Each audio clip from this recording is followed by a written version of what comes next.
Napoleon Bonaparte rode out of Moscow on the morning of October 19th, 1812, into an autumn that had not yet turned to snow, leaving behind a city that the fires of September had already reduced to a ruin.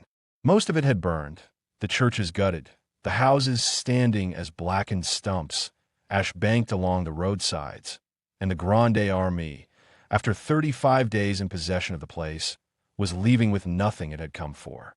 The column forming on the road south did not sound like an army. Wagons groaned, animals balked and were dragged forward, and over the whole of it hung the noise of a town being moved against its will rather than a force marching to war. He had entered the city on September 14th in the certainty that taking it would end the campaign, and that certainty had not survived the 5 weeks since. He waited for an envoy from Tsar Alexander, for terms, for some sign that the loss of the sacred city meant what it was supposed to mean, and nothing came. No letter, no surrender.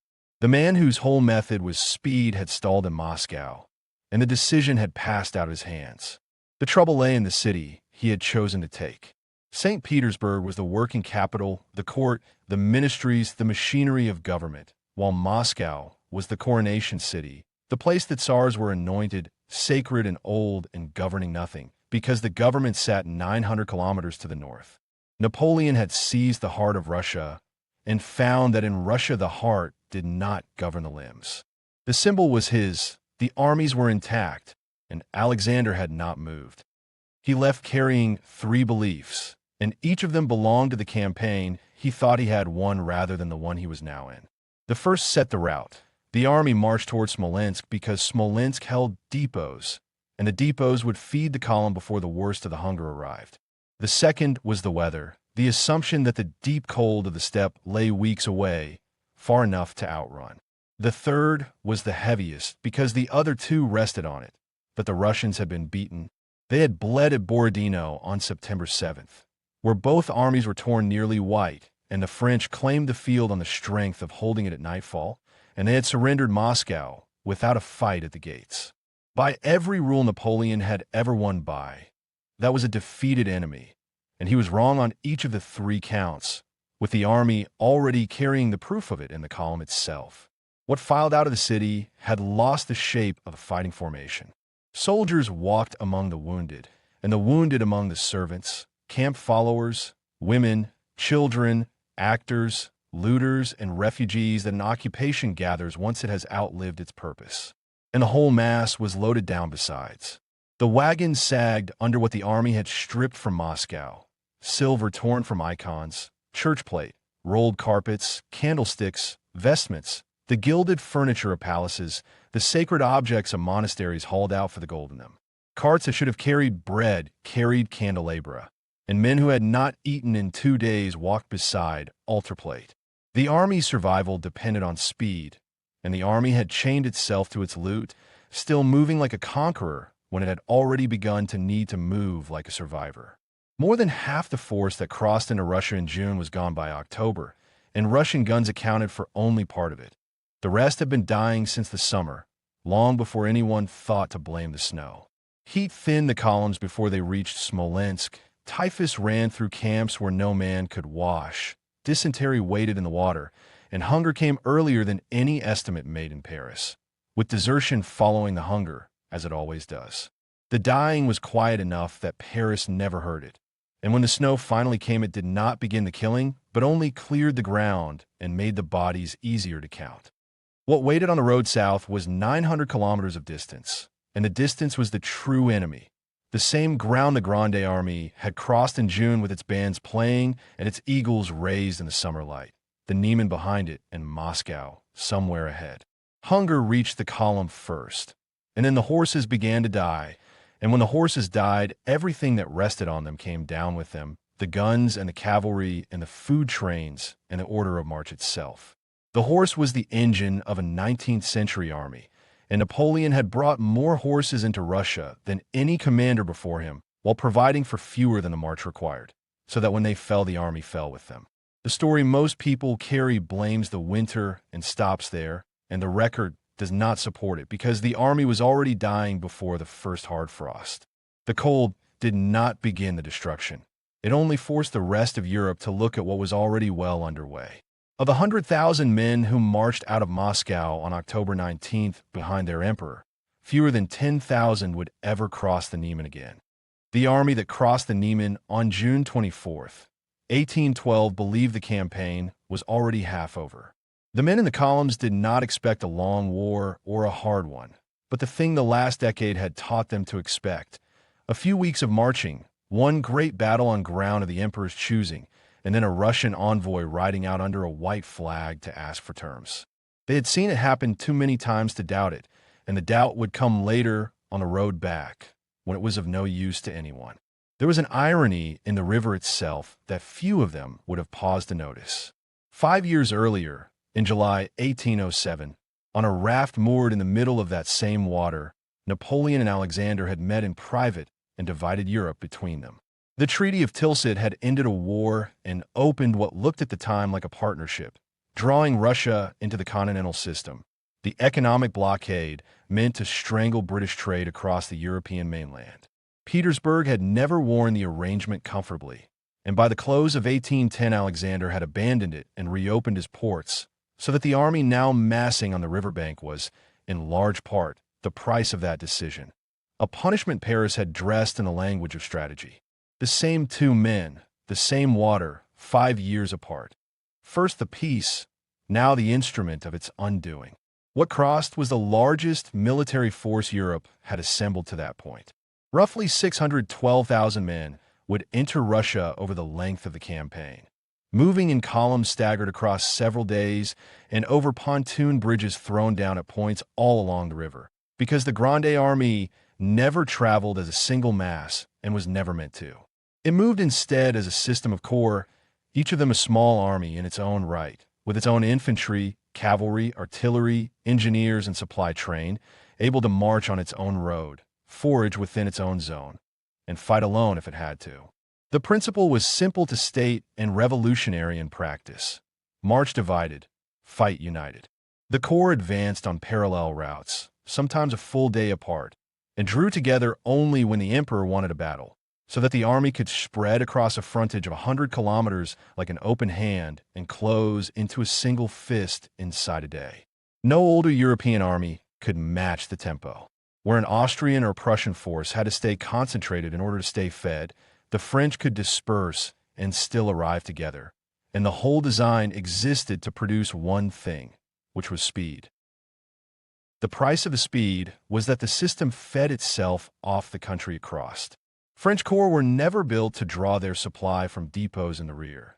They were built to forage, to take grain, livestock, fodder, and shelter from the land they passed through. And across Germany, Italy, and Austria the method worked, because the country was rich enough and the distances short enough to let it work. In Russia, the same method would become the instrument of the army's destruction. The land east of the Niemen could not feed a force this size, and the deeper the army pushed, the less there was to take.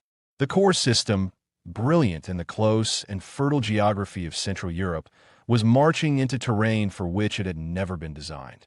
The men inside it were the product of a revolution. France could put more soldiers into the field than any rival, because 2 decades earlier, in August 1793, the Republic had decreed the levy en masse and summoned every able-bodied citizen to the defense of the nation, and that emergency had since hardened into a permanent institution. But the revolution had done more than raise the numbers. It had changed who could rise. In the armies of the old monarchies, command waited on birth. In this one it followed talent, and the result was a generation of commanders no Bourbon king could have produced. 3 of them stood at the head of the army's reputation, and each carried a different face of it. Michel Ney, the son of a barrel cooper from Saarlouis, was its courage, a marshal soon to be Prince of the Moskowa, known through the whole army as the bravest of the brave, a man who fought from the front because he did not seem to know how to do otherwise.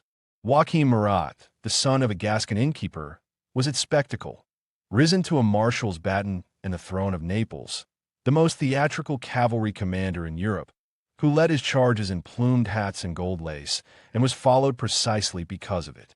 Louis Nicolas Davout was its discipline, the coldest and most exact intelligence among the marshals, the man who had broken a Prussian army nearly twice his strength at Auerstedt, while Napoleon won his own battle a few kilometers away at Jena.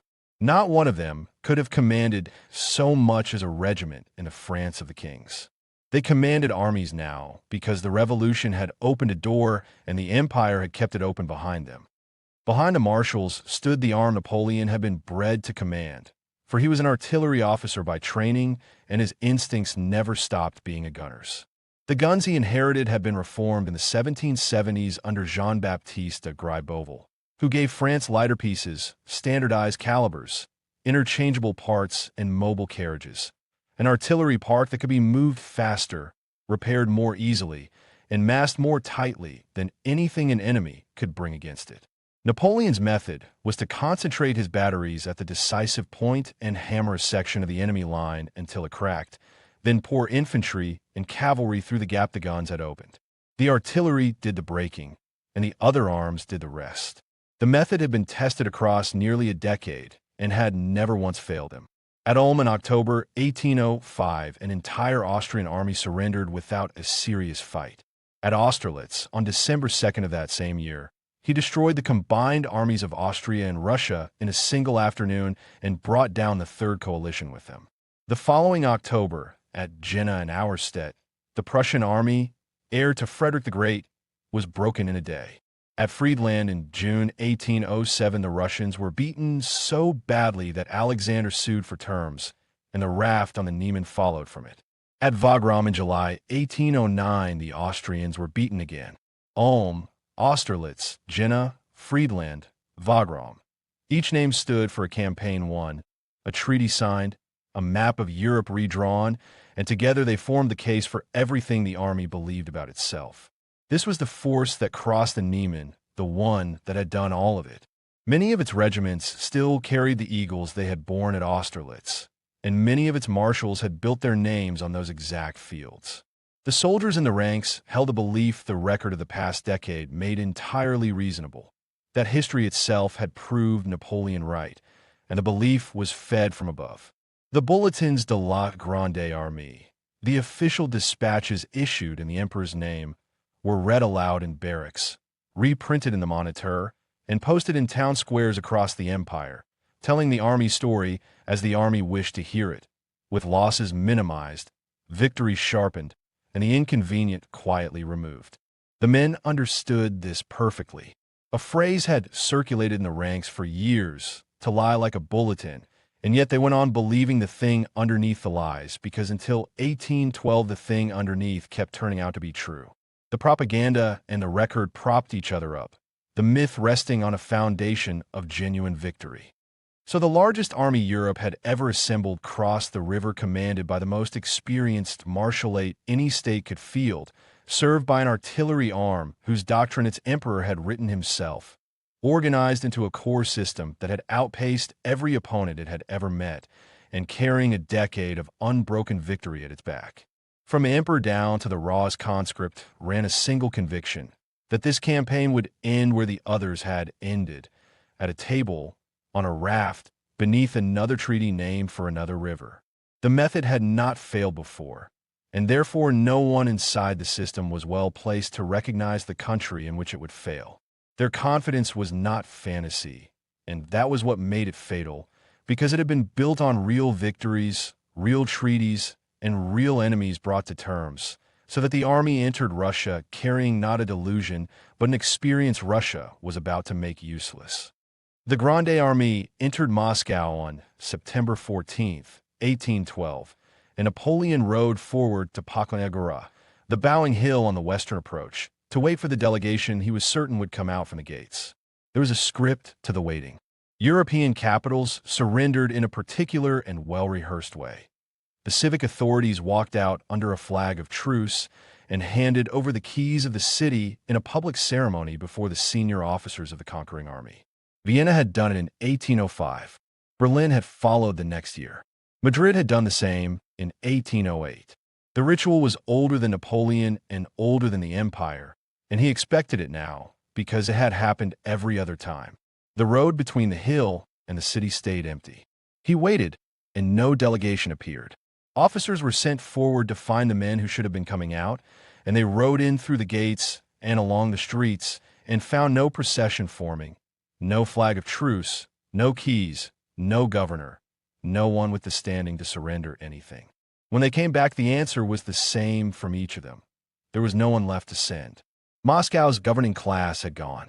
The governor had left, and the Senate that sat in the city had left with him, and so had most of the great merchant houses and most of the clergy and nobility who would ordinarily have led such a deputation. The city had held something like 260,000 to 270,000 people before the campaign, and by the time the French rode, only a small fraction remained, a fraction that did not include anyone whose business it was to hand over capital. What stayed were the wounded who could not be moved, the servants whose masters had abandoned them, the convicts turned loose from the jails on the way out, and with them the destitute, the opportunists, and the foreign residents who had nowhere else to go. The insult was deliberate, and Napoleon read it as one. To enter a capital and find no one willing to surrender, it was not merely unusual. It was a refusal of the entire framework his diplomacy ran on. He had taken the symbol, and the state had declined to concede that the symbol meant anything at all. Moscow would not perform the role he had assigned it. It would not fall in the way capitals fell, but simply sat there, emptied of everyone who could give him the scene he had come for, and let him stand on his hill in front of a city that would not answer. Alexander did not need to defeat Napoleon's argument. He only had to refuse to take part in it. The deeper error lay in what Moscow actually was. It was not the administrative capital of the Russian Empire. The machinery of government, the ministries, the court, the diplomatic corps, the treasury, the archives, sat 600 kilometers to the northwest in St. Petersburg. Moscow's weight was sacred and historical.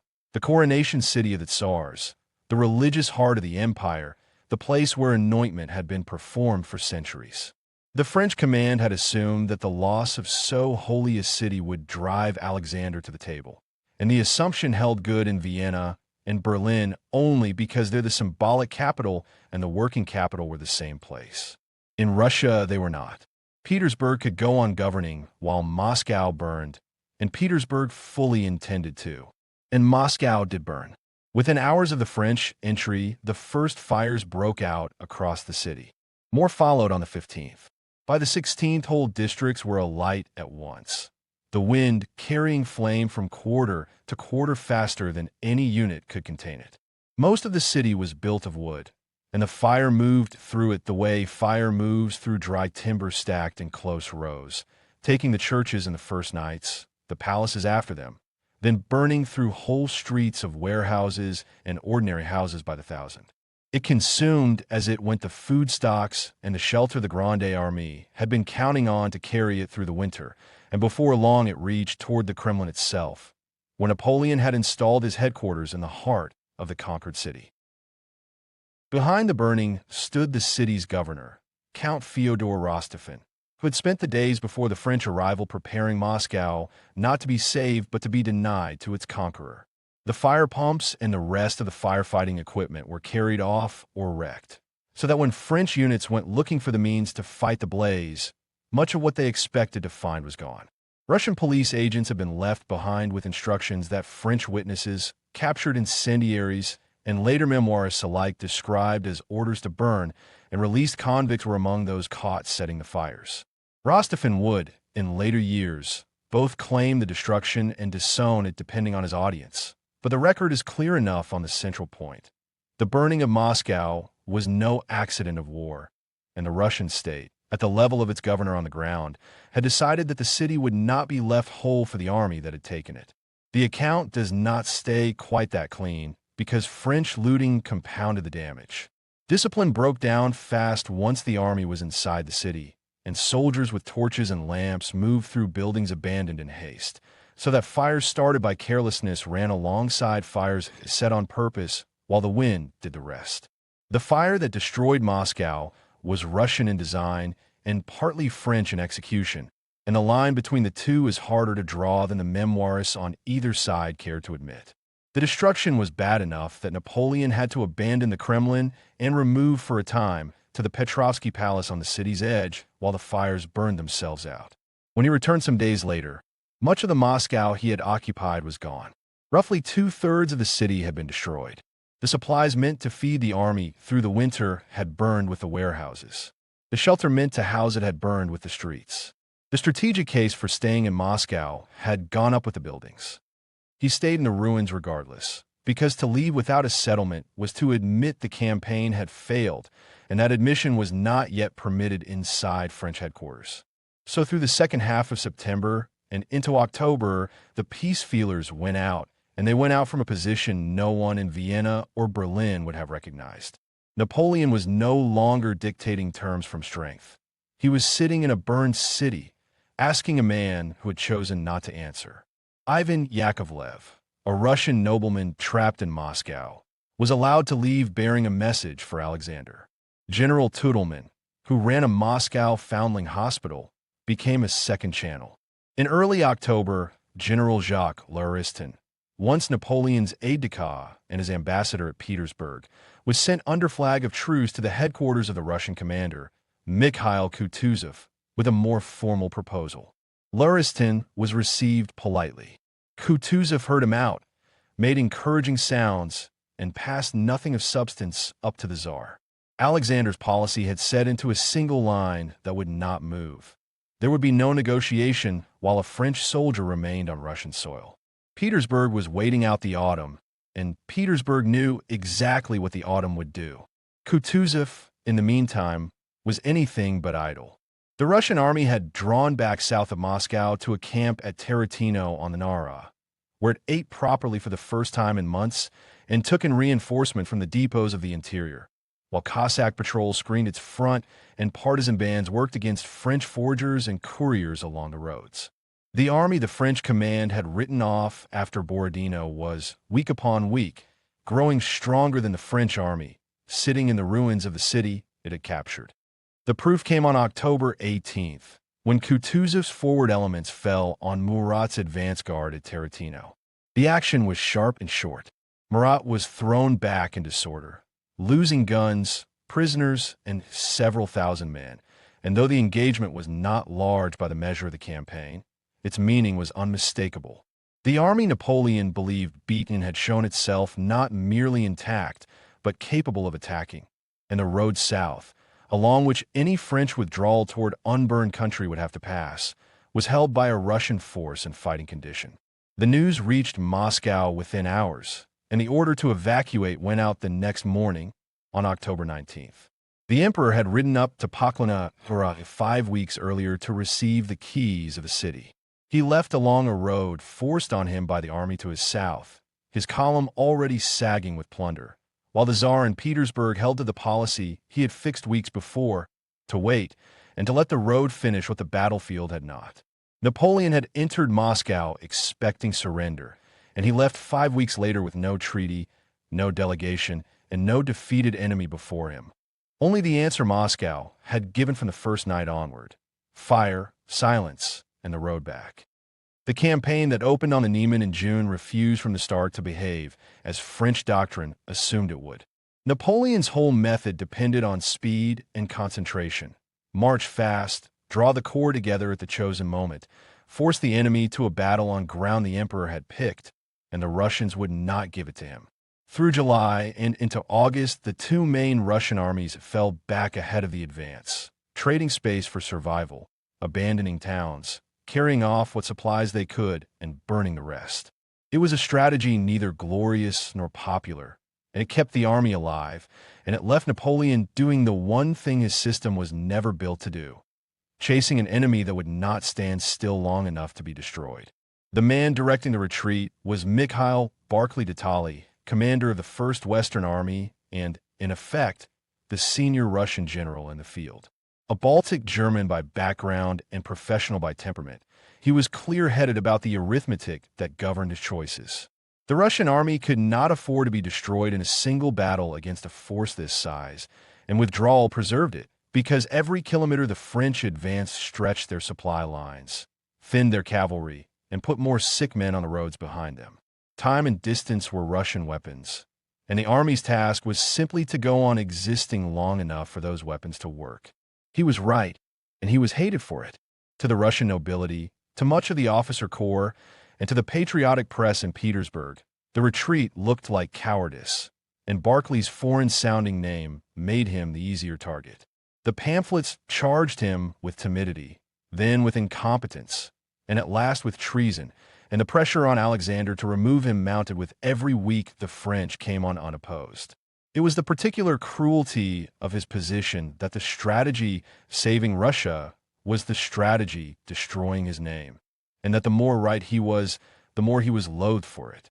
His opposite stood at the head of the other Russian field force. Prince Pyotr Bagration, commander of the Second Western Army, was a Georgian aristocrat and a hero of the wars against the Turks and the French, and his temperament reversed Barclay's in every particular.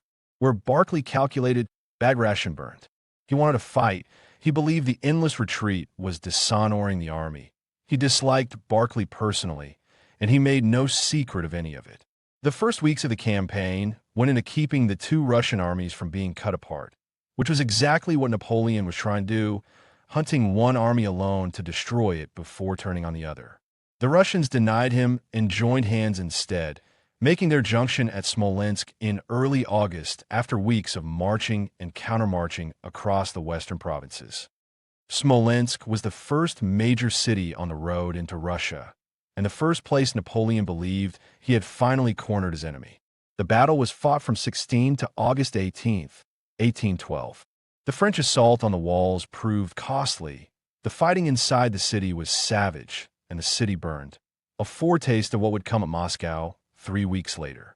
By the morning of the 18th, the French held Smolensk, and the Russian armies were once again on the road east, intact, withdrawing as before. He had taken the city and been denied the decision, and the pattern was now plain. The ground was his, the war was not. His method needed a battle that would settle everything, and the Russians went on refusing it, while every step deeper into the country weakened the army that would finally have to win it. Beyond Smolensk, the road to Moscow ran nearly 500 kilometers through country already stripped bare, with a Russian army still and being somewhere ahead. By the second week of August, with the army still retreating and Petersburg near open revolt against Barclay, Alexander gave way and appointed Mikhail Kutuzov commander-in-chief of all Russian forces in the field. Kutuzov was 67, one-eyed from an old Turkish wound, slow in his movements, and acceptable in the way Barclay had never been. The nobility approved of him, the army knew him, the public believed in him. Whether his appointment changed the underlying strategy, historians argue still, because in practice Kutuzov went on doing much of what Barclay had done. The difference was that he could not be seen to do it forever.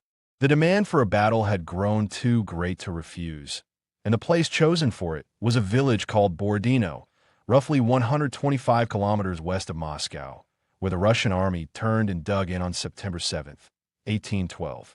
Napoleon brought between 125,000 and 130,000 men onto the field, and Kutuzov brought a force of broadly similar size, most estimates placing the Russians between 110,000 and 130,000, depending on how the irregular formations are counted. The Russians had thrown up a chain of works across the rolling ground west of the village, a redoubt in the center, named for the General Raevsky who held it, and a line of arrowhead earthworks on the left, called the Bagration Flèches after the man who defended them. Into those works the French would spend the day throwing themselves. The fighting that opened on the morning of the 7th became one of the bloodiest single days of the entire Napoleonic period, and it had the character of grinding rather than maneuver. The French ground forward against the Flèches in assaults that broke and reformed through the morning, taking the works and losing them and taking them again. The same ground bought more than once at the same price. Bagration was struck by shell fragments and carried from the field with wounds that would kill him weeks later. In the center, the Russians held the Raevsky Redoubt through hours of bombardment and infantry assault before it fell at last in the afternoon. And in the attack that took it, the cavalry general Auguste de Caulaincourt was killed leading the charge, while Louis-Pierre Montbrun, another of the army's senior cavalry commanders, was killed by a shell on the same ground. The day consumed its men by the thousand and gave very little in return for them. By dusk, the French had taken most of the Russian works and held the field, and the Russian army was still on its feet, bent back across the ridges to the east and unbroken. Through that afternoon, as the Russian line bent without breaking, Napoleon's marshals came to him again and again with the same request. They wanted the Imperial Guard. The Guard was the army's reserve, the elite formation kept back for the single moment that would finish a battle, and both Ney and Murat pressed for it. One more blow, delivered by fresh troops, against a line that was already giving way. Napoleon refused. He was a long way from Paris. He knew the Guard was the last intact French formation between him and the road home, and he would not spend it. The decision is argued over still, whether the Guard might have shattered Kutuzov's army on the 7th and ended the campaign in an afternoon, or whether the Russians would have held even against it. But what can be said is that without it the French won the field and did not win the war. The cost was severe on both sides. French losses usually given at around 30,000 killed and wounded, Russian losses at around 45,000. Figures that together made Borodino the bloodiest single day of fighting Europe had yet seen, and would leave it so until the wars of the following century. During the night, Kutuzov withdrew. The Russian army marched east in good order, surrendering the field and leaving Moscow undefended 125 kilometers away, and it took with it the one thing that finally mattered: its commander, its colors, and the means to fight again on ground of its own choosing. Borodino gave Napoleon what he had been seeking since June: a field, a battle, a victory, but not the one thing for which all three had been necessary: the destruction of the Russian army. He had won the battle, he had chased across half of Russia, and the victory had bought him a city. The army the victory was supposed to have destroyed was already moving again, eastward in the dark, intact enough to fight another day, while the road to Moscow ran on ahead of him, and the road back from it was being prepared already, in country he had not yet seen. Everything turned on a choice between two roads. One ran west-southwest out of Moscow, the Smolensk road, the way the army had come in. It led through Borodino and Vyazma and back toward the frontier, and it was a dead road because the country to either side had been forged out during the advance and the villages along it burned, whether by the retreating Russians in the late summer or by French forgers in the weeks since. To take it meant marching hungry men through a land that had already been emptied once and had nothing left to give. The other road ran south. The Kaluga road threaded provinces neither army had yet crossed, country that still held grain and fodder and unburned villages, with the supply town of Kaluga at the end of it, and if the army could turn south and reach it, the first stages of the retreat could be made on full stomachs and under warm roofs. One road had been eaten, the other had food. The whole campaign now came down to which one the army could use. The order to leave Moscow went out on the morning of October 19th, 1812, and somewhere between 100,000 and 110,000 soldiers marched out, trailing the long, mixed, heavily burdened column of camp followers, wounded, and plunder that the occupation had fastened onto them. The army turned southwest out of the city on roads that pointed toward Kaluga and toward survival. Kutuzov had read the same map. The Russian army, refreshed at Tarantino, was already moving to close the southern road, and the collision came on October 24th at the small town of Maloyaroslavets, on the Luja River, sitting squarely across the route the French had to take if they meant to reach Kaluga at all. This was the cruelty of the map made real. On paper, the southern road saved the army. On the ground, Kutuzov was standing on it. The town sat on a slope above the river, a tangle of narrow streets and wooden buildings with a stone monastery at the top. The French vanguard was led by Eugene de Beauharnais, the emperor's stepson and viceroy of Italy, at the head of a corps largely Italian in its recruitment, and the Russians holding the town were commanded by General Dmitry Dokhtyrov, who had held the center at Borodino 6 weeks before. The fighting was waged street to street and house to house. The Italian infantry took the lower town, lost it, took it again, until Russian reinforcements coming up from the south drove them back once more, the buildings burning around the fighting, and wounded men left inside structures that came down on top of them. It was not a large battle by the measure of the campaign, but the casualties ran heavy for the ground at stake, and the town changed hands somewhere between 7 and 8 times before the day was out. By evening, the French held the ruins, and in holding them, they had won the town and lost the point of it, because Kutuzov's main army now stood on the high ground beyond, blocking the road south with a force at least equal to anything Napoleon could bring against it. To force the Kaluga road would mean a second Borodino, fought on worse ground, against an army that had spent the autumn growing stronger while the French grew weaker. Napoleon rode forward on the morning of the 25th to study the Russian position himself, and a reconnaissance nearly ended the campaign by accident. A party of Cossacks ranging in front of the Russian lines pressed so close to the imperial escort that the staff officers around him had to draw their swords to drive them off. He returned to headquarters and called a council of war, and the arguments the marshals had been carrying for weeks were forced into a single room. Murat, beaten at Tarantino and still stung by it, wanted to force the road, to fight Kutuzov and win at last the battle Berezina had failed to win, because offensive action was the whole of what he was. Others spoke with the casualty returns from Maloyaroslavets in front of them. The horses were failing. The artillery was short of ammunition. The infantry was worn thin. A second great engagement, they argued, even a victory, would leave the army unable to complete any retreat at all. The emperor sat between a marshal who wanted to gamble everything on one more battle and staff that no longer believed the army could survive one. He decided against forcing the road. It was one of the most consequential decisions of the campaign and in the long backward look of his career, and there was no good version of it to choose. To fight south risked destroying the army in victory.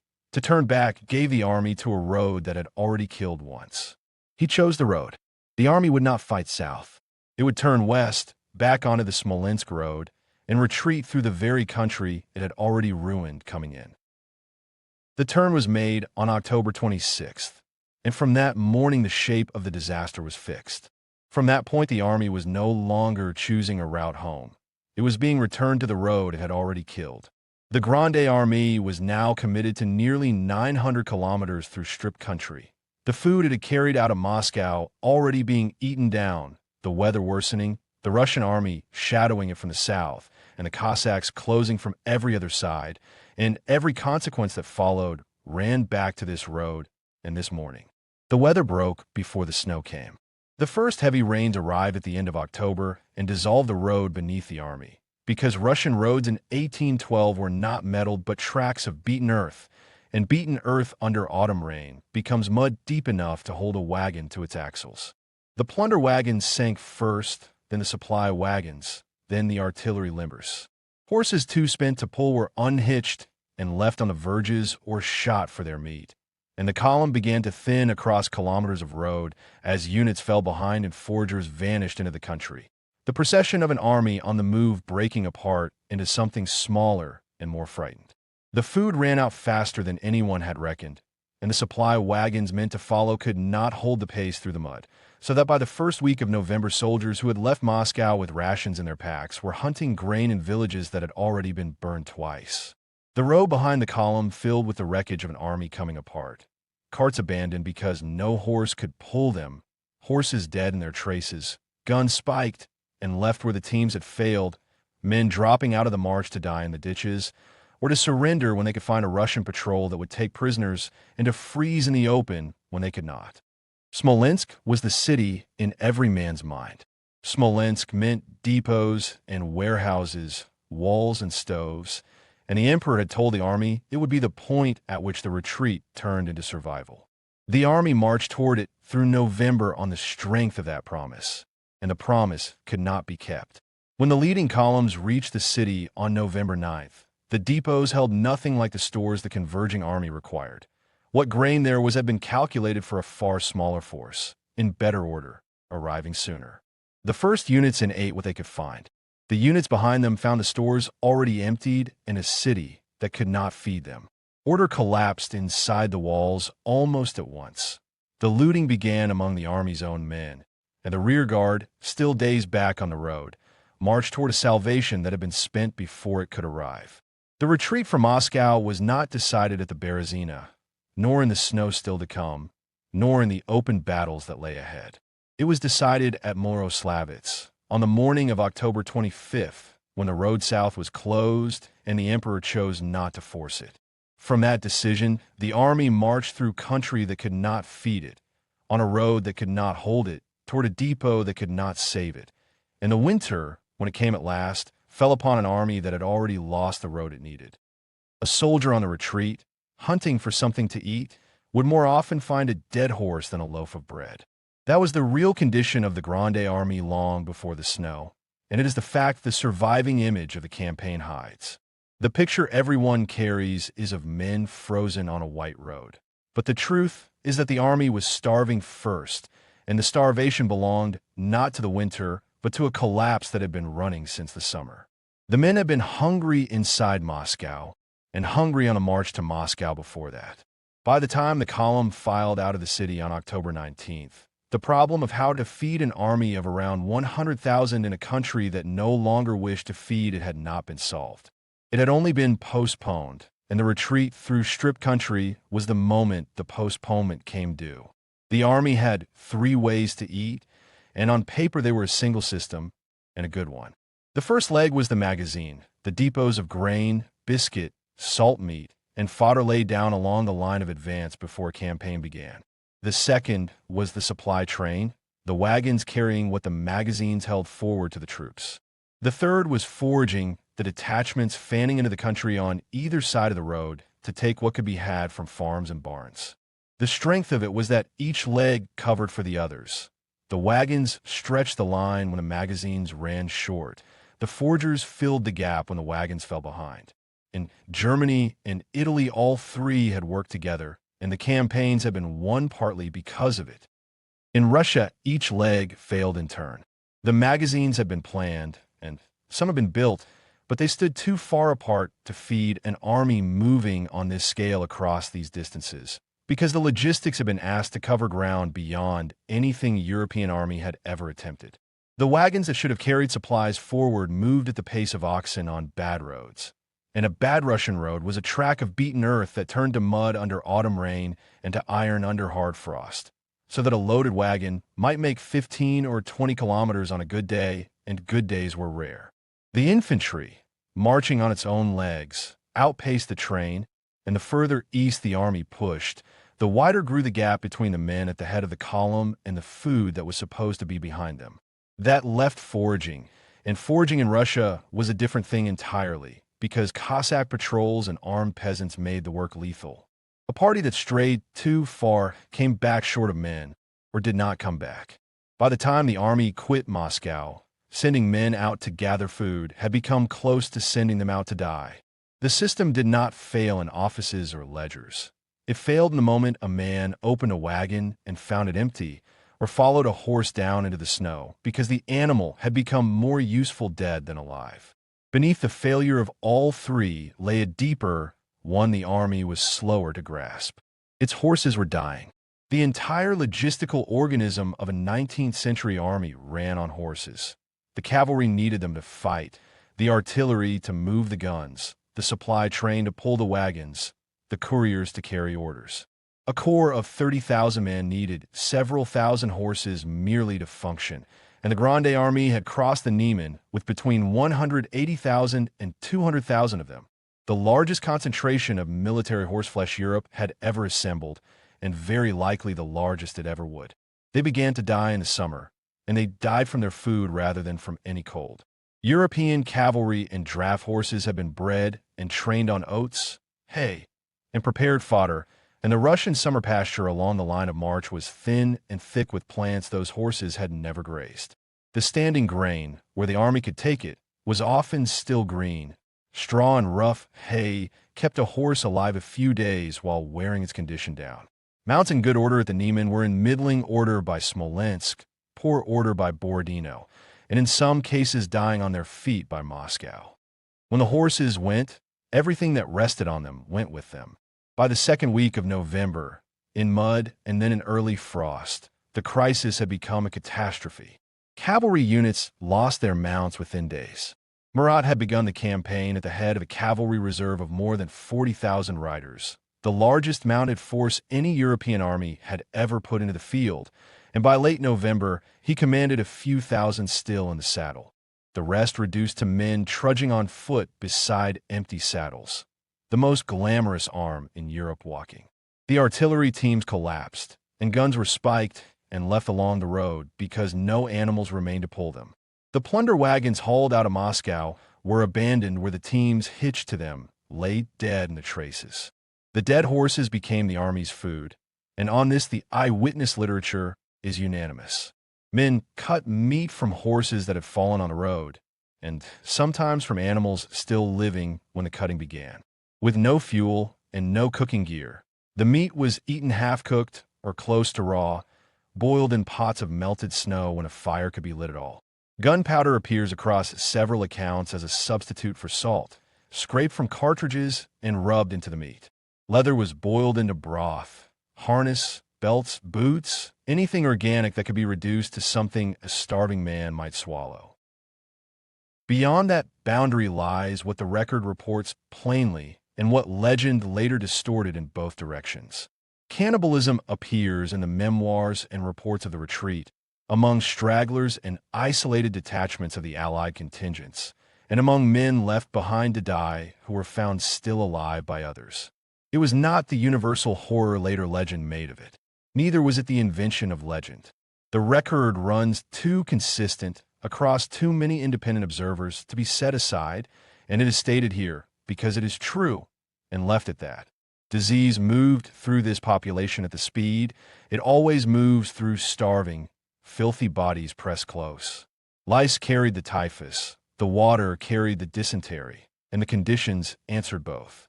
The men slept piled against one another for warmth in burned villages and barns, around fires that smoked without heating, drank from streams choked with corpses human and animal, and wore the same clothes for weeks, infested with vermin, soaked and frozen and soaked again. In the early 2000s, when mass graves were excavated near Vilnius, holding thousands of bodies from the final stages of the retreat, the analysis of the remains turned up the signatures of paratyphoid fever and louse-borne relapsing fever. The men in those pits had not been killed by Russian sabers.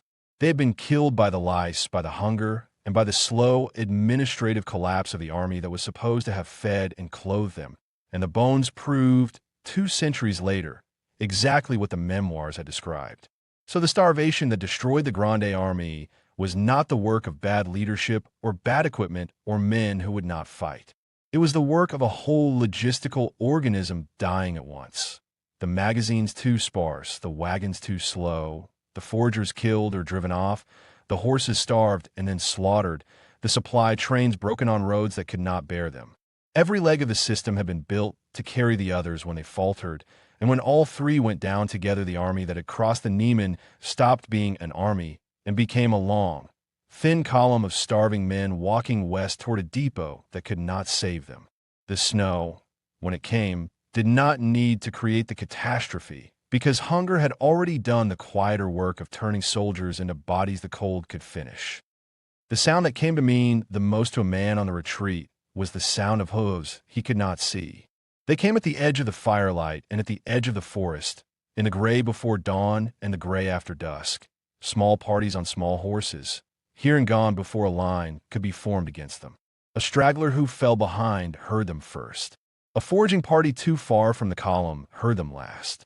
The Cossacks were the constant fact of the road home, and a soldier learned to fear them not because they fought him in the open, they almost never did, but because they were always there, and being always there was the whole of their purpose. They fought not for a single hour of decision, but for every hour in which the French could not sleep, forage, scout, or fall behind safely. They were not the wild raiders of French imagining. The Cossacks were a military system, organized and paid and commanded, woven into the structure of the Russian state. The hosts were semi-autonomous frontier communities the empire had drawn into itself over the previous century, holding their land in return for service, living in their own villages under their own officers along the southern rivers and the Ural frontier.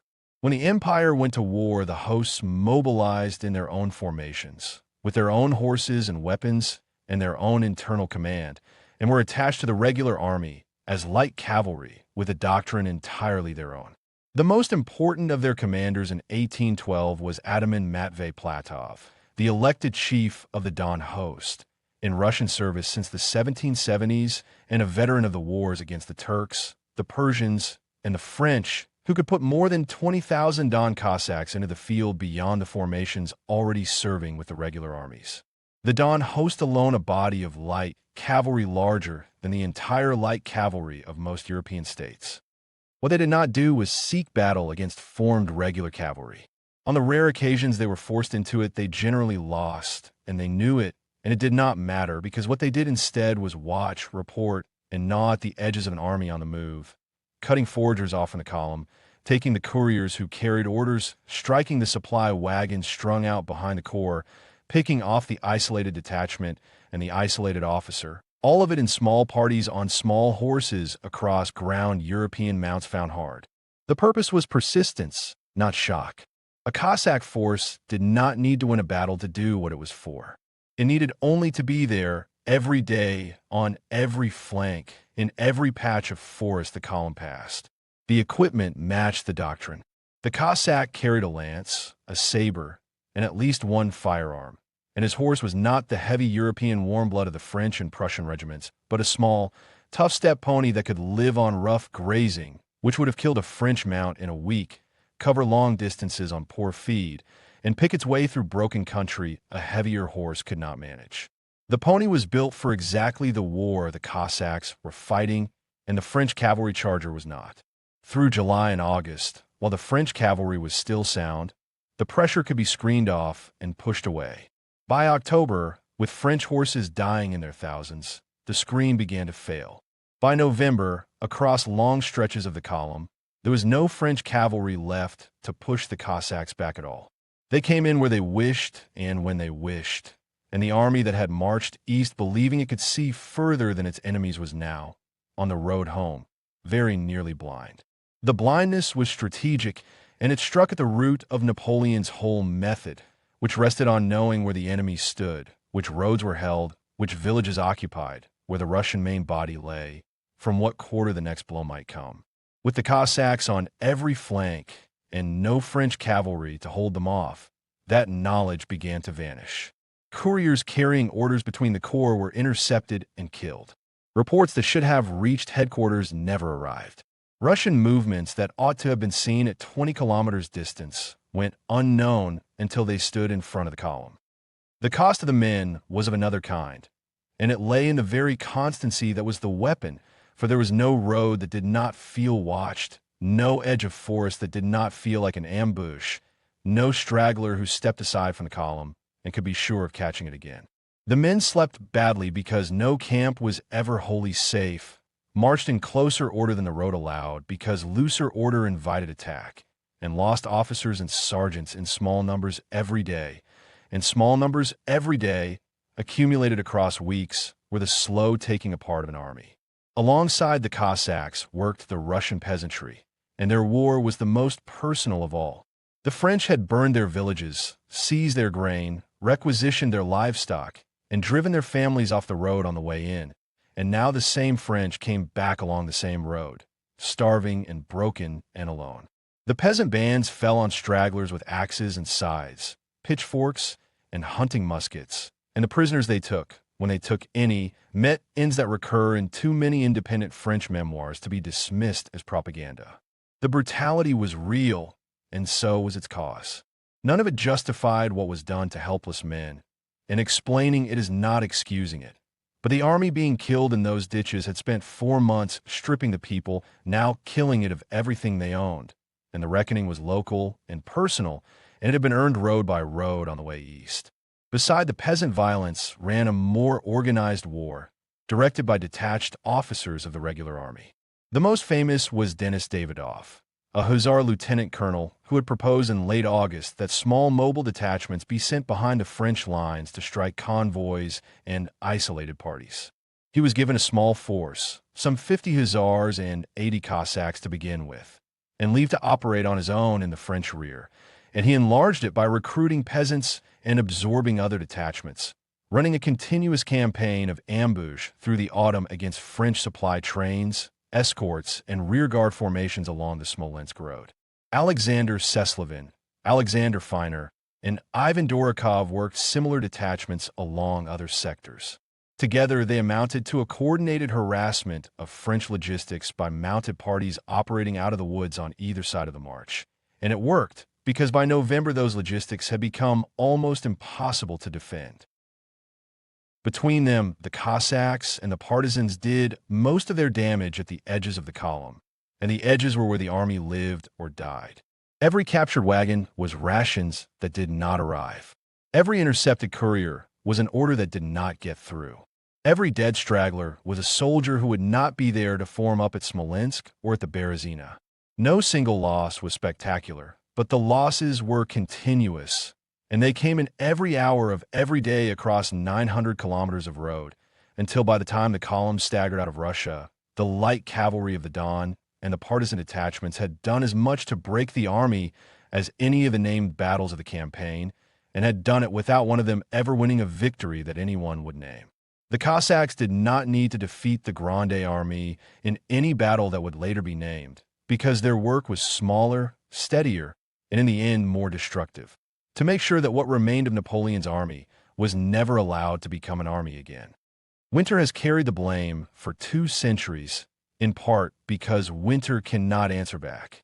It is the easiest villain in the story, impersonal, blameless, requiring no one to have failed, and it lets the catastrophe be read as a misfortune rather than a result. The cold did kill a great many men of the Grande army, but it killed bodies that were already starving, already diseased, already worn out, already short of the horses they needed to move themselves and their guns. The snow did not fall on a healthy army. The first heavy snow came in the opening week of November, as the column neared Smolensk through the Vyazma sector. Light snow had been falling on and off for a fortnight, and the night temperatures had been slipping below freezing since the end of October, but the turn to real winter came suddenly in early November, the temperature dropping from around freezing to well below within a few days. By mid-month, the army was marching in cold that French medical and meteorological accounts placed near minus 20 degrees Celsius, with spells colder still, and by late November and into the first days of December, the column was moving through some of the hardest weather the western provinces had recorded in that century. The army was equipped for none of it. Most of the men still wore the uniforms they had crossed the Niemen in back in June. Greatcoats existed in the regulations, but had never been issued in the quantity the cold demanded, and many that had been issued were by now lost, sold, traded, or rotted off the men's backs. The boots were the immediate trouble. Months of marching on bad roads had worn out the issued footwear of much of the army, and the system meant to replace it had collapsed with the rest of the supply train, so the men wrapped their feet in whatever they could find: cloth torn from shirts, rags stripped from corpses, leather cut from harness, strips of carpet pulled from the plunder wagons. Some marched barefoot in the snow until their feet stopped feeling anything, and then marched on the stumps when the toes came away. The cold worked on the face as steadily as on the feet. Beards froze stiff with breath and spittle. Eyelashes iced together until men could not open their eyes and walked blind for stretches, holding to the man in front. Breath froze on the rims of caps and collars. The accounts of the survivors return again and again to this. The whole body under siege at once. Nowhere on it the cold could not reach, every exposed inch of a man slowly being taken. The horses were worse placed than the men.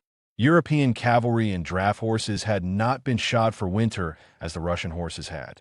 The standard French shoe carried no frost nails, no studs, no grip for the ice.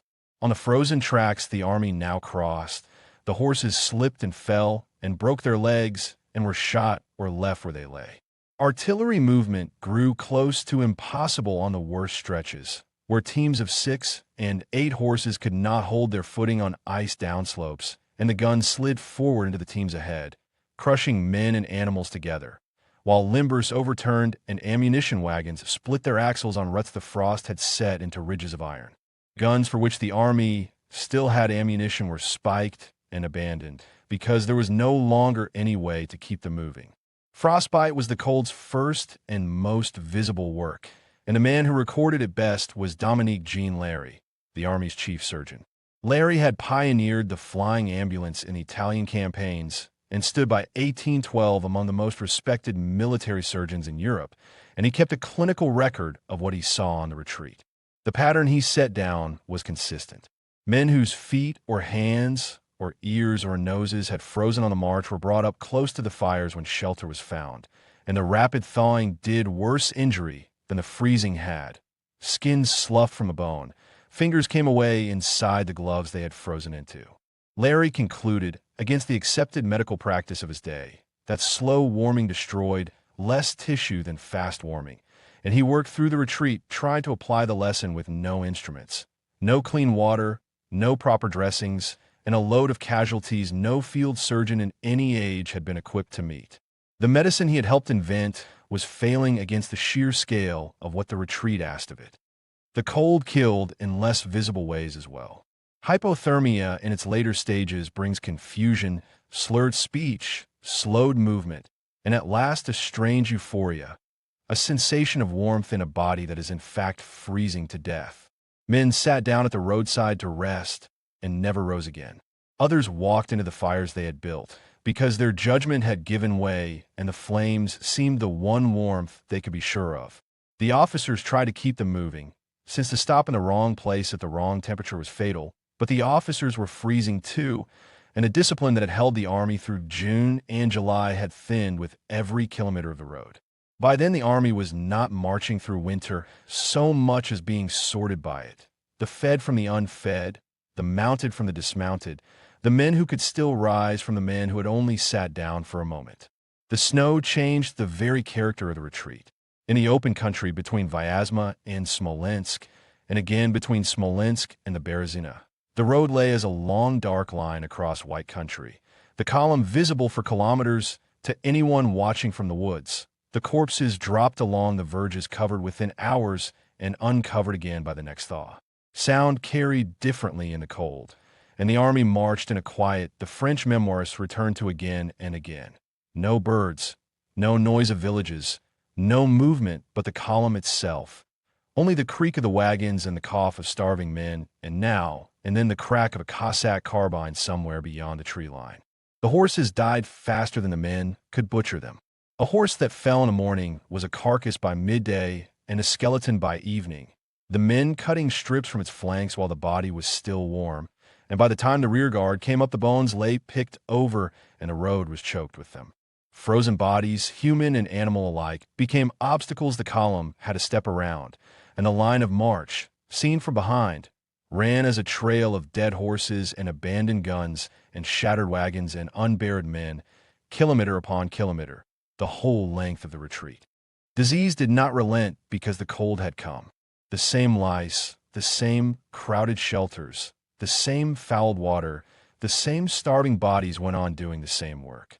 The Vilnius excavations of the early 2000s, which found paratyphoid and louse-borne relapsing fever in the remains of retreat victims, were sampling men who had lived long enough to reach the city before infection took them. The men who died earlier, between Smolensk and the Berezina, were dying of much the same causes, with hypothermia and frostbite added to the list as accelerants, not alternatives. So the cold was not innocent, and no honest account of the retreat would pretend it was.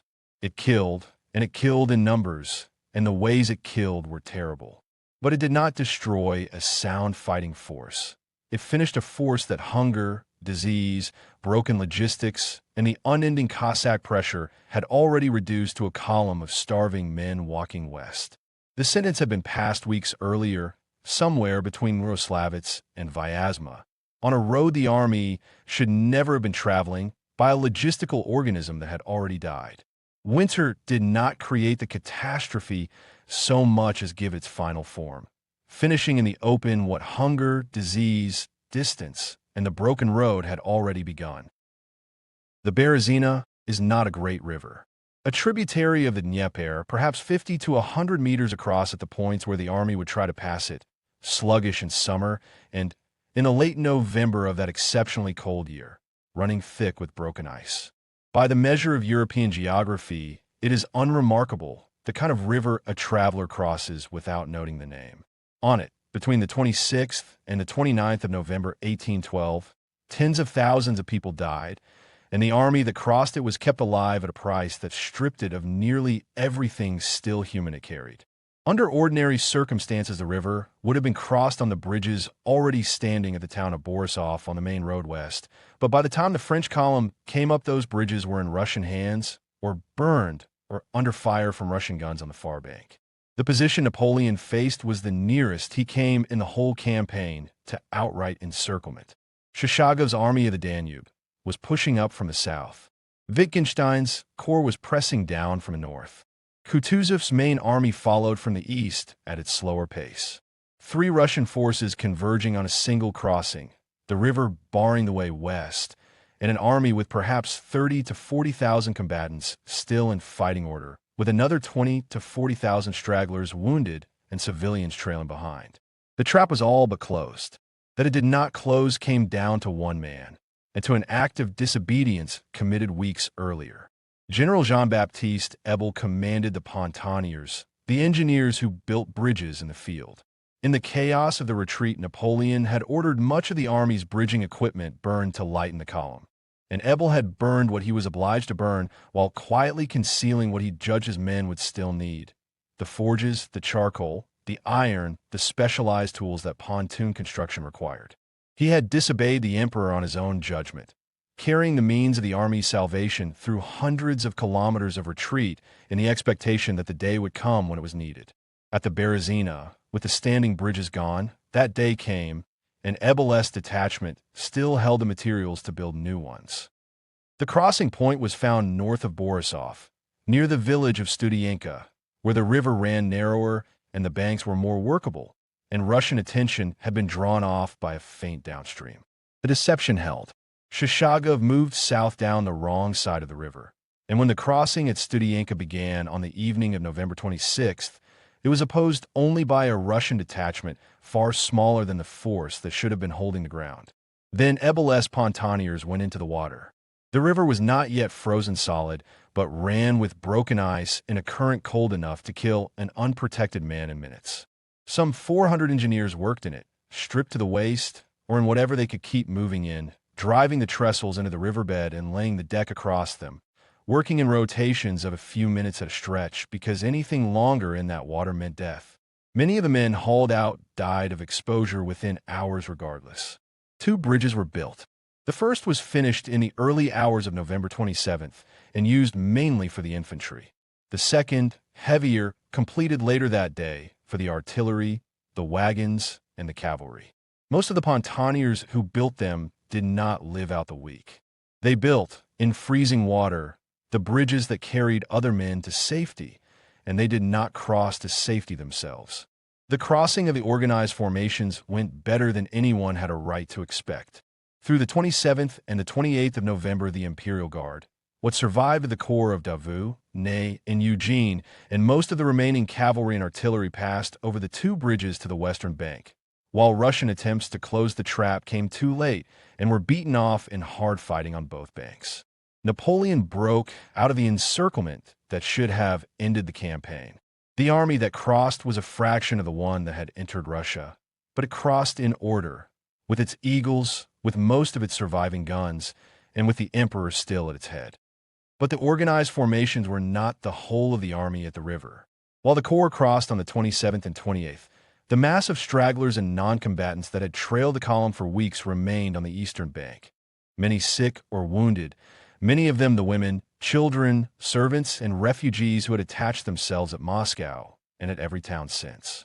They marched in no formation and answered to no orders.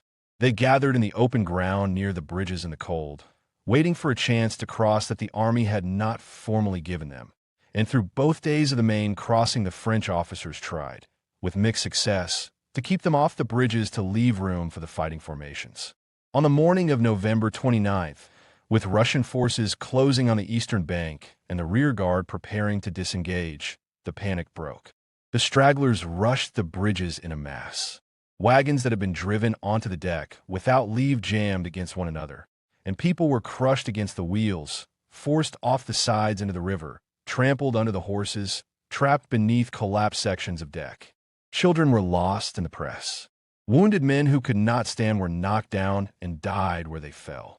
The bridges, weakened by days of heavy traffic, began to give way under the weight, and the bodies went into the river and were carried off beneath the ice.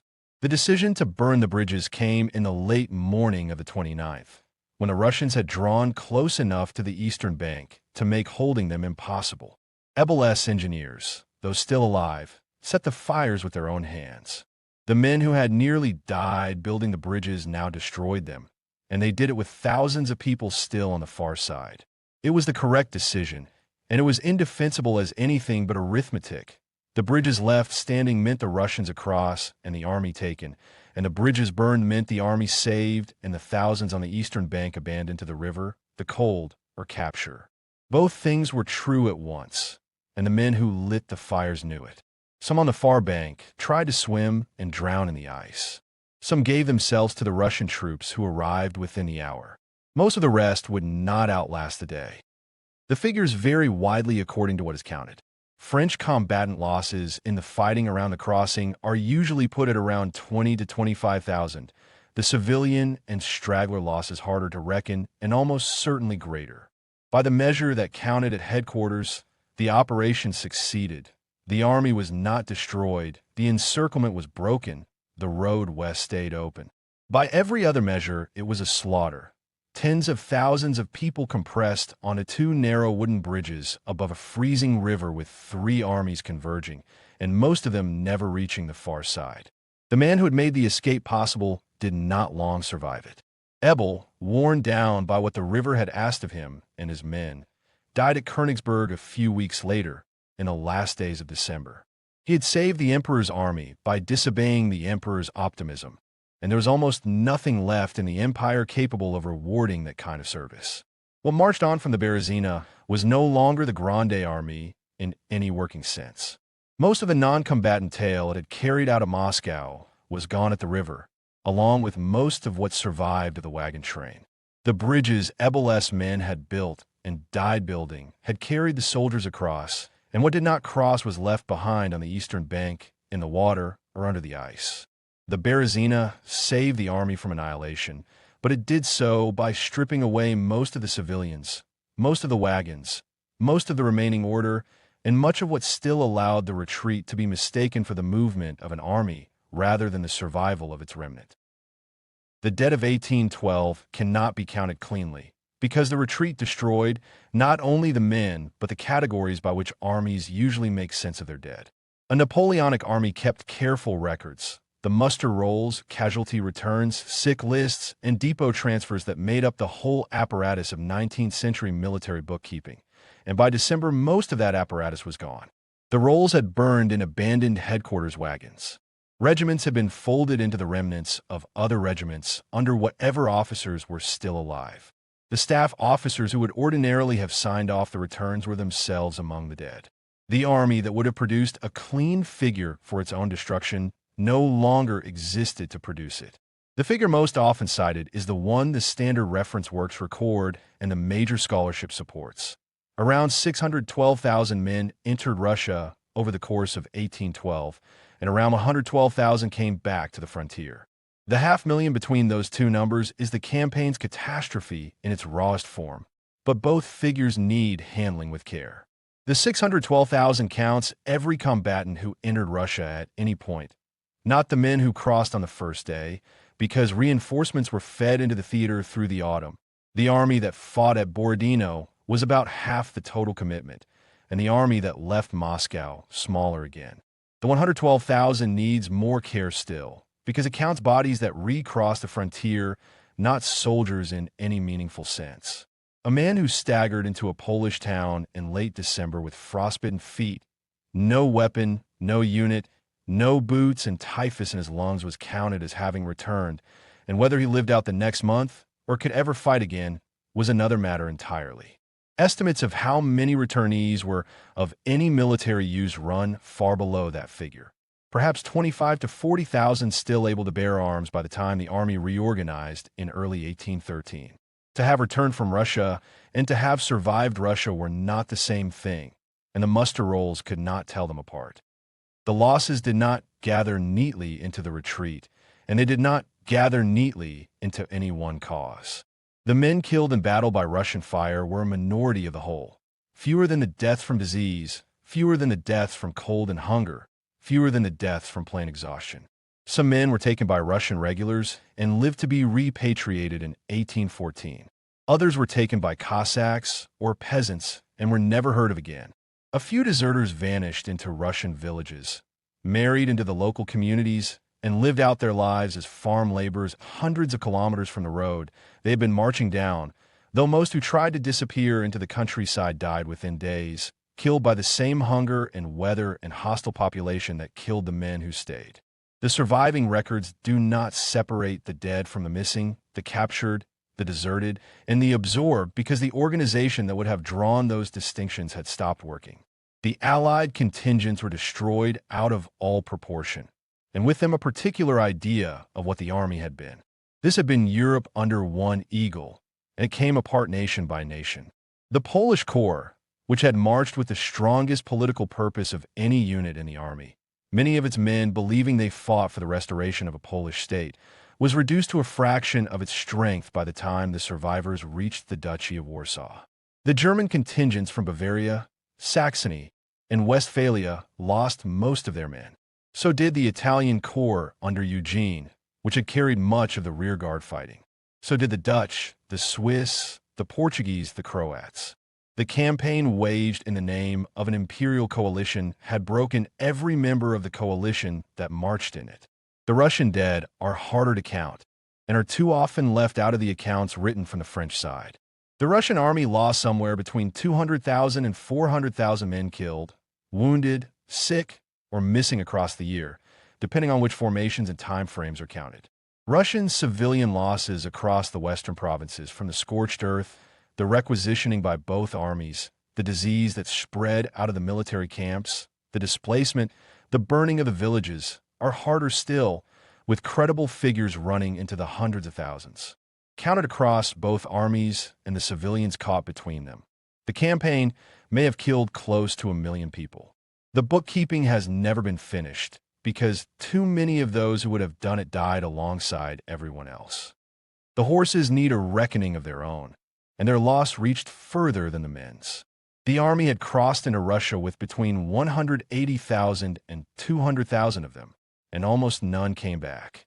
The cavalry that had been the spearhead of every victory for a decade, the cuirassiers, chasseurs, lancers, hussars, was reduced to a few thousand riders, the artillery teams and supply animals gone with them. In the long strategic account, this may have cost the empire more than the men. Young infantry could be conscripted, as France had done for 20 years and would do again in 1813, but tens of thousands of trained cavalry mounts and the experienced riders to sit them could not be replaced in a single year. The campaigns of 1813 and 1814 would be fought with a cavalry arm that was a shadow of the old one, against enemies whose cavalry had not died in Russia. Napoleon himself left the army on the evening of December 5, 1812, at the Lithuanian town of Smorgony, handing command to Murat and starting west by carriage at speed. The departure was cast in the language of political necessity, and it was also an abandonment, which most of the men who watched it understood it to be. The political reasoning was not invented. News had reached him in mid-November of the Mallet conspiracy. General Claude-François de Mallet, a Republican officer in detention, had escaped, produced forged documents announcing that the emperor was dead in Russia, and briefly drawn parts of the Paris military establishment into proclaiming a provisional government. The plot was crushed within a day, but the speed with which senior officials had believed the report and acted on it showed how thin the regime's foundations had grown in his absence, and he left because he judged, rightly, that a stay with the army would cost him Paris. He had chosen the throne over the men, and the men knew it. The reckoning he could not forestall was already moving across northern Europe. The Russian disaster reshaped the calculations of every power Napoleon had forced into his system. Prussia, formerly still an ally, was already in secret contact with Russia, and the Convention of Torgau, signed at the end of December 1812 by General York of the Prussian Corps that had served in the north, took his troops out of French command without authorization from Berlin and opened the way to everything that followed. The Sixth Coalition formed through the spring of 1813, Russia, Prussia, Britain, Sweden, and at last Austria, and the war it brought would lead to Leipzig in October 1813, to the invasion of France in 1814, and to the first abdication that April. Russia did not end Napoleon's reign at once. The empire lasted 2 more years, and the emperor fought some of the most skillful campaigns of his career in 1813 and 1814 against the coalition closing on him. What Russia destroyed was not the throne, but the thing that had held the throne up. The belief, carried across Europe for a decade, and carried inside the French army most of all, that he could not be beaten. Once that belief had cracked, the alliances he had imposed on the continent had nothing left to hold them in place. The Grande Armée was not destroyed in any battle. Its destruction came across 6 months and 2,000 kilometers by category and by attrition, in the horses that died on the summer pasture, in the foragers who never came back to the column, in the cavalry that lost its mounts before the snow fell, in the guns spiked and left in the mud, in the corps that had carried the eagles at Austerlitz and could no longer fill a muster, in the civilians crushed at the Berezina, and in the rear guard freezing on the road behind them. They did not fall in a way that could be counted. They thinned out of the army a few at a time, every hour of every day, until the records that should have numbered them had stopped working long before the last of them stopped walking, and the largest army Europe had ever assembled passed out of existence, not in a single catastrophe with a name, but into the ditches and the rivers and the snow, uncounted by the road. The retreat ended where it had begun. Through the 2nd and 3rd weeks of December 1812, the remnants of the Grande Army recrossed the Niemen at Kovna and at the few other points still open to them, and the men who came over were not always recognizable as soldiers. Many had no weapons. Many had no uniforms beyond rags and blankets and stolen civilian clothes, women's furs, theater costumes, carpet cut into wrappings, whatever they had found and could keep on their bodies. Some were barefoot in the snow. Some had not spoken in days and could no longer answer when they were spoken to. The river was the same river they had crossed in June with the bands playing and the eagles raised into the summer light, and the thing that crossed it now bore no resemblance to the army that had crossed it then. Napoleon came back from Russia. The army did not. He had left it on the evening of December 5th at the Lithuanian town of Smorgony, handing command to Murat and starting west by carriage at speed, and the men who watched him go understood the departure for what it was, whatever language was wrapped around it. The reasoning was not invented. News had reached him in mid-November of the Maloc conspiracy. A Republican officer, held in detention, had escaped, produced forged documents announcing that the emperor was dead in Russia, and briefly drawn parts of the Paris military establishment into proclaiming a provisional government. The plot was crushed within a day, but the speed with which senior officials had believed the report and acted on it showed how thin the regime's foundations had grown in his absence. He left because he judged, rightly, that a stay with the army would cost him Paris. He had chosen the throne over the men, and the men knew it. He reached the capital on December 18th and moved at once to take command of the story by the instrument he had used to govern every story of his reign, the Bulletin de la Grande Armée. The 29th Bulletin, published in the Moniteur the day before he arrived, admitted disaster as no bulletin ever had. The losses, the cold, the destruction of the horses, the breakdown of supply. It laid the weight of all of it on the weather. And it closed with the line that did the political work it had been written to do, that the health of His Majesty had never been better. Europe read it closely, and what shocked the courts that received it was not the admission of loss, which had been suspected for weeks, but the scale, because for the first time in a decade an official French document was conceding that the emperor's army had been broken. The myth of unbroken victory the bulletins had spent that decade building ended on the very page that at last told the truth.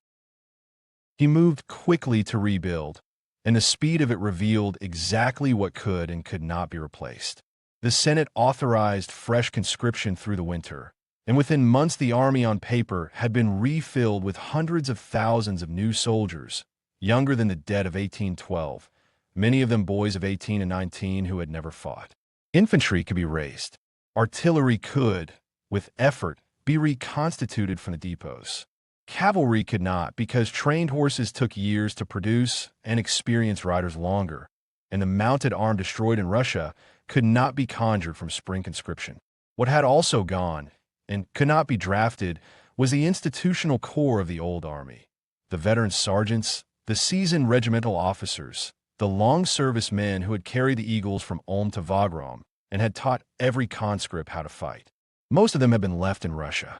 The army of 1813 would march under the same famous names, Davout and Ney and Eugene and Murat, while the body beneath the names was new and young and thin in the saddle. The political reckoning moved faster than the army could rebuild. Prussia, formerly still an ally, broke first. The Convention of Torgau at the end of December took a Prussian corps out of French command without authorization from Berlin, and the Treaty of Kalisz with Russia followed in February, and Austria came over later in the year. The Sixth Coalition that formed across 1813 was wider, better resourced, and more determined than anything Napoleon had faced, and the war it brought ran through Leipzig in October 1813 to the invasion of France in 1814 and the first abdication that April. But the thing that had truly shifted in the cabinets of Europe was not the count of forces. It was the answer to a single question. For a decade, the understood answer to whether Napoleon could be beaten in the field had been no, and Russia had supplied a different one, and the powers that had built 10 years of policy around the first answer began, carefully, to build around the second. Two nations remembered the same event as two different things.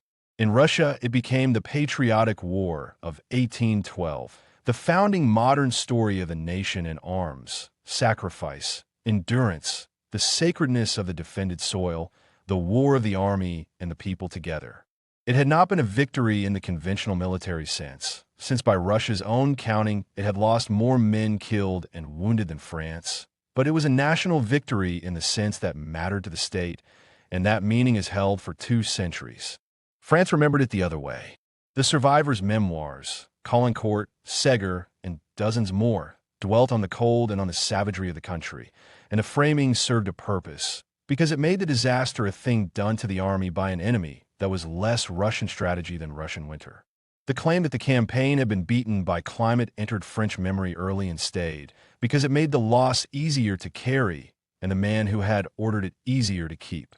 The ground tells a different story than the memoirs do. In the early 2000s, construction work in Vilnius uncovered burial pits holding the remains of thousands of soldiers from the last stage of the retreat, men who had reached the Lithuanian capital alive and died there, of typhus and exposure and starvation, in the days that followed. The bodies still wore the remains of their uniforms. Buttons came out of the ground with the bones, and regimental insignia, French coins, the small possessions men carry. The analysis found paratyphoid and louse-borne relapsing fever. The forensic work fixed the ages, most of them in their 20s, and red in their teeth, and bones of malnutrition reaching back across the whole campaign. These were not men killed by Russian sabers in a famous battle. They were young men starved and frozen and diseased, and the ground had kept the record their own army had lost. And the dead in those pits were not only French. The regimental tags carried German names.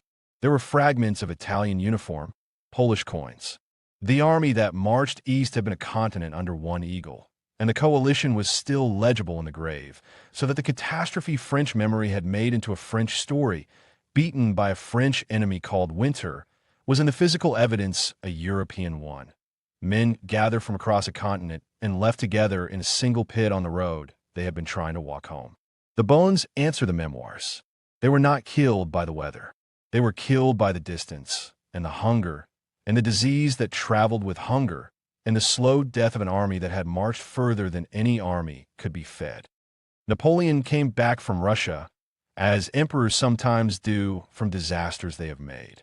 The empire lasted 2 more years, and he fought some of the most skillful campaigns of his career in 1813 and 1814 against a coalition closing on him. But the army that crossed the Niemen in June, the army of eagles and marshals, of horses and guns, of a dozen languages and a decade of victories, and the belief that the man at its head could not be beaten, had been left between Moscow and the frontier. The throne could be defended a while longer.